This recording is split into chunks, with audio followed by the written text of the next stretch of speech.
নবী জিন্দাবাদ ইশকে নবী জিন্দাবাদ আমার মনের ভুবন জুড়ে উঠলো যখন চাঁদ তারার মিছিল কোরাস ধরে বলল মুহাম্মদ ঝিঝির দোলেও দুরুদ সুরে নামলো খুশির এত দূর সেই খুশিতে গলে ধরা চললো কমার পরম্পরা মনের আকাশ আনলো মনে দূর মদিনার চাঁদ ইশকে নবী ইশকে নবী ইশকে নবী জিন্দাবাদ নবী ইশকে নবী ইশকে নবী জিন্দাবাদ ইশকে নবী জিন্দাবাদ। আমরা সবাই রাসূলকে ভালোবাসি না? রাসূলের জন্য গাইতে কোনো লজ্জা আছে? তাহলে একটু গান ইশকে নবী জিন্দাবাদ। এই কম আওয়াজে ছাড়বো না। ইশকে নবী শুধু জিন্দাবাদ, সবাই মিলে বলবেন ইশকে নবী জিন্দাবাদ ইশকে নবী জিন্দাবাদ ইশকে নবী জিন্দাবাদ ইশকে নবী জিন্দাবাদ। রক্ত কণায় দফায় দফায় উঠে শিহরণ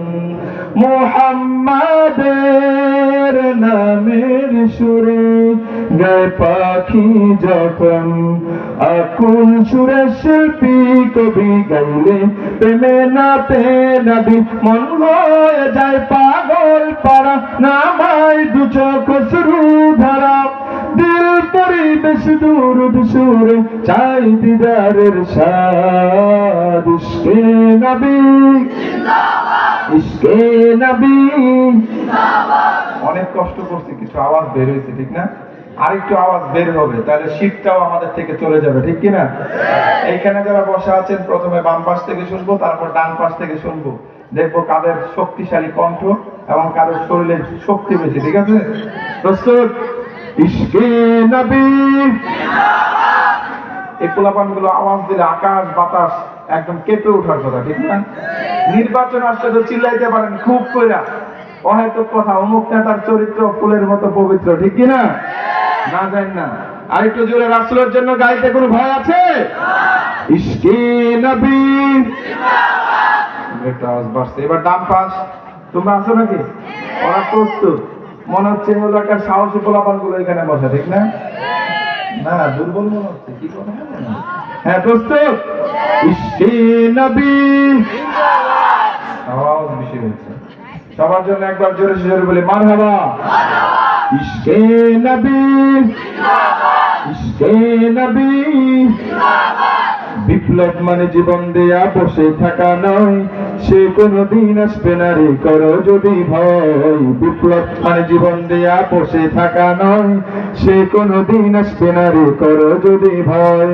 আসবে বিজয় রক্ত আর জীবনের বিনিময়, আসবে বিজয় রক্ত আর জীবনের বিনিময়। বিপ্লব মানে জীবন দেয়া বসে থাকা নয়, সে কোনদিন আসবে না রে করো যদি ভয়। লড়াইয়ের ওই ময়দানেতে যদি তোমাকে হবে, প্রয়োজনে সব রক্তটুকু জমিনেই ঢেলে দেবে। লড়াইয়ের ওই ময়দানেতে যদি তোমাকে হবে, প্রয়োজনে সব রক্তটুকু জমিনেই ঢেলে দেবে। তবুও তোমায় লড়তেই হবে, মানিবে না পরাজয়। তবুও তোমায় লড়তেই হবে, মানিবে না পরাজয়। বিপ্লব মানে জীবন দেয়া বসে থাকা নয়, সে কোনদিন আসবে না রে করো যদি ভয়। বিপ্লব মানে জীবন দেয়া বসে থাকা নয়, সে কোনদিন আসবে না রে। ভয় করলে কি বিজয় আসে? আরো যদি বলেন আসে? আমি যেটা বলছিলাম, আমাকে মনোনীত করা হয়েছে, এখানে যারা মুরব্বী বাবারা রয়েছেন, আমি আপনাদের সন্তান। আমি এতটুকু বলতে চাই, আমাদের এই রায়পুরা বাংলাদেশের মধ্যে একটা ঐতিহ্যবাহী উপজেলা, ইউনিয়নের বিচারে সর্ববৃহৎ উপজেলা। এখান থেকে ইতিপূর্বে আপনারা 12 বার ভোট দিয়ে আমাদের সংসদ সদস্যগণকে সংসদে পাঠিয়েছেন, নির্বাচিত করে সংসদে পাঠিয়েছেন। আমি বলতে চাই, এখন পর্যন্ত রায়পুরার পক্ষে দীপ্ত কণ্ঠে, রায়পুরার অসহায় মানুষের পক্ষে, রায়পুরার গরিব দুঃখী মানুষের পক্ষে সংসদে গিয়ে কথা বলেছেন এমন কোন সংসদ সদস্যকে আপনারা দেখেছেন? আসলে দেখেন নাই? দলের কিছু লোক তো আছে, ওনারা তো দেখার কথা, ও না দিলে দেখবো কোথায়, ঠিক না? আর দেখেন নাই আপনারা কেউ? তাহলে যারা আমাদের মধ্য থেকে এতদিন নির্বাচিত হয়েছেন, ওনাদেরকে যে আমরা সম্মান করেছি, সেই সম্মান ওনারা রাখতে ব্যর্থ হয়েছেন, ঠিক কিনা বলেন? একইভাবে দেখেন বাবারা, আপনারা যাদেরকে ভোট দিয়েছেন এখন পর্যন্ত, তারা যদি আপনাদের ভোট নিয়ে যদি কাউকে খুন করে, কাউকে জুলুম করে, এই ক্ষমতা প্রাপ্ত হয়ে কাউকে কোনো ক্ষতি করে, এর দায়ভার আপনাকে আমাকে নিতে হবে কিনা? একইভাবে তারা যদি সংসদে গিয়ে ইসলাম বিরোধী কোনো আইন পাশ করে, তার পাপের ভাগীদার আপনাকে আমাকে হতে হবে কিনা? সবাইকে হতে হবে। এই জন্য আমি বলছি, এতদিন আপনারা এইখান থেকে নৌকাকে বারবার বিজয়ী করেছেন, কোনো সমস্যা নাই। এতদিন আপনারা ধানের শীষকে এখান থেকে 2-3 বার বিজয়ী করেছেন, কোনো সমস্যা নাই। কিন্তু আমি বলতে চাই, এতদিন তো ওনাদেরকে দেখেছেন, একবার ইসলামকে দেখবেন না? বলেন না, কি বলেন মুরব্বী বাবারা? দেখেন, সবাই তো সবকিছু দেখেন, একটা খাবার মানুষ কতবার খায়, একটু উল্টা পাল্টা খাইতে হয় না? কি বলেন?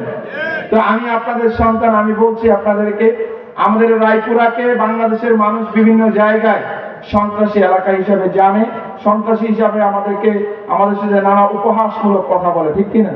নরসিংদী যারা থাকেন জানেন, নরসিংদীতে আমরা বলে যে তোরা তো টেটার এলাকার লোক, ঠিক না? আমাদেরকে বলে যে রায়পুরা মানুষ সন্ত্রাসী এলাকার লোক। এগুলো কি শুনতে ভালো লাগে? রায়পুরা এগিয়ে যাক আপনারা চান? আমি এই জন্য আমার মুরব্বী বাবারা, আমার পর্দার আলের মা বোনেরা, আমার যুবক ভাইয়েরা, অনেকের জন্য অনেকবার করেছেন, নেতার জন্য টাকা খরচ করেছেন, অর্থ খরচ করেছেন, তার জন্য জেল জুলুম কেটেছেন। একবার পৃথিবী থেকে সবাই চলে যাবে, আপনি আমি আজীবন থাকবো না, সবাইকে চলে যেতে হবে। আল্লাহর দরবারে গিয়ে আমাদের সবাইকে দাঁড়াতে হবে। দেখেন, এই যে আপনি আমি কাকে ভোট দিলাম, কাকে সমর্থন দিলাম, যদি খারাপ হয়ে থাকে সেটার জন্য জবাবদিহি করতে হবে না? এই জন্য আমি আপনাদেরকে বলি, আমাদের আগামীকে সুন্দর করার জন্য, আমাদের রায়পুরাকে সুন্দর করার জন্য, আমাদের ভবিষ্যৎ রায়পুরাকে একসাথে করার জন্য আমি আর একটা কথা বলে থাকি। এখানে আওয়ামী লীগের ভাইরা আছেন, বিএনপির ভাইরা আছেন। আওয়ামী লীগ যারা করেন, কোনো অপরাধের সাথে যুক্ত না, তারা আমাদের আপন মানুষ, ঠিক কিনা? তারা কি সমাজের বাইরের লোক? আমাদের আপন মানুষ, কাছের মানুষ। একইভাবে যারা বিএনপি করেন, তারা আমাদের কলিজার ভাই, আপন মানুষ। সবাইকে নিয়ে একটা রায়পুরা করতে হবে। ইতিপূর্বে রায়পুরা থেকে যারা নির্বাচিত হয়েছে, দেখা গেছে নির্দিষ্ট দলের উপকার হয়েছে, নির্দিষ্ট এরিয়ার উপকার হয়েছে, নির্দিষ্ট ব্যক্তিদের উপকার হয়েছে, কিন্তু রায়পুরার সকল মানুষের উপকার, এটা কি সত্য না মিথ্যা? সকল মানুষের উপকার হয় নাই। এই জন্য আমি স্লোগান দিচ্ছি, আমি সবাইকে বলছি যে সবার রায়পুরা করতে না পারলে উন্নয়ন কখনো সম্ভব।